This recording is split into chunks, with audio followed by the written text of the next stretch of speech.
bwe nali ntegeeza abantu nti bannange okulima kulimu ssente, abantu bangi bakiwakanya kuba bo baalowoozanga nti nali ŋŋamba nti ssente ziri mu kulima. Nze ŋŋamba okulima kulimu ssente, so si ssente ziri mu kulima. Kyekitegeeza nti okulima bw'obanga okukoze bulungi osobola okufunamu ssente, naye so si nti ssente ziri mu kulima. Ssente ziri buli wamu. Eriyo abeecwacwana abaliyo estate balowooza nti nkuba sekita yaabwe. Buli wamu wonna waliwo ssente. Lwaki Muhammad Kakiika yavaayo? Muhammad Kakiika yavaayo ku 2 sectors abantu ze basinga okunyooma nti teziriimu ssente. Muhammad Kakiika yavaayo ng'omusomesa okubalaga nti muli ku bikadde abasomesa balina fuluusi. Muhammad Kakiika n'aleetayo ekintu ekirala, obulimi. Abantu baalinga bajerega obulimi. Togenda kwanjulawo abantu ne bagamba nti oli mulimi. Abantu bonna abali mu kidaala ne batakukuluma nti yiyo omwana waffe ng'alabye. Naye Muhammad Kakiika akyusizza the narrative nti omusomesa bw'ajjangewo okuwasa ogambanga alhamdulillah, omulimi bw'ajjangewo ng'ogamba nti ate gwe wayikiridde nga mmwe muli mu cash flow. Mwe muli mu cash flow. Can you imagine? Wano nagulawo mu 2009, nagulawo mu May.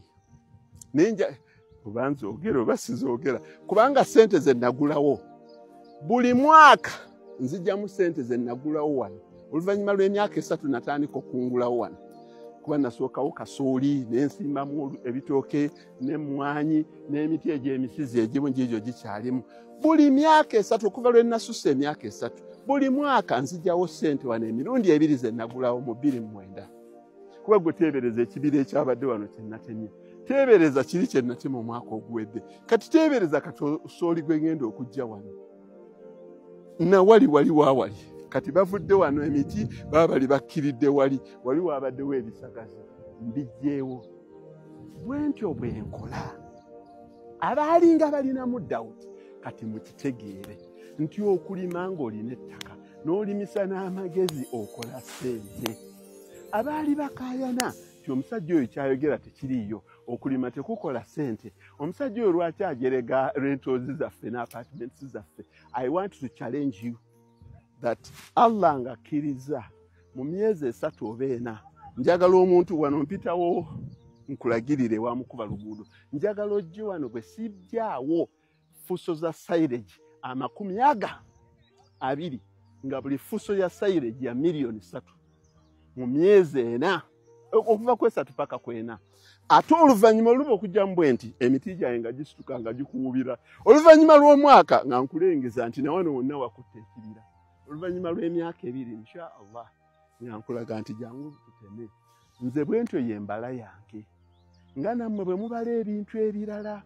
Kati bwe nva wano John tuve wano nkutwala awalala era we nasimba omwaka oguwedde, era nawo nkulagewo nti emiti gye nasimba mu mwaka oguwedde gyonna gye nasimbira mu Ramadan gyonna gyenkana bwe gityo.